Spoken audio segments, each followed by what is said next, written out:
lang po ako sa PNP spokesperson kung saan kami dapat pumunta. Dahil sabi ni Chief PNP Marbil sa 250 po.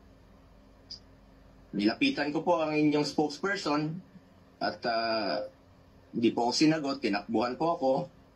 Sana naman bilang spokesperson, konting sagot lang naman po. Konting respeto, sumusunod naman po kami sa batas. Hindi naman siguro dapat ipagkait sa atin ang respeto at higit sa lahat ang katotohanan. Sa totoo lamang po, ilang beses na po nagsinungaling si now Brigadier General Jean Pardo. Sana po, ma'am,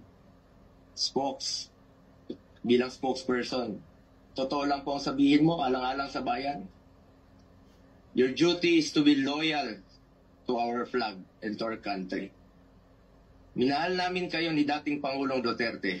Sana, konting respeto lamang po.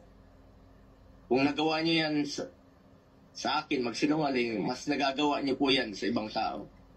Respeto lamang sana.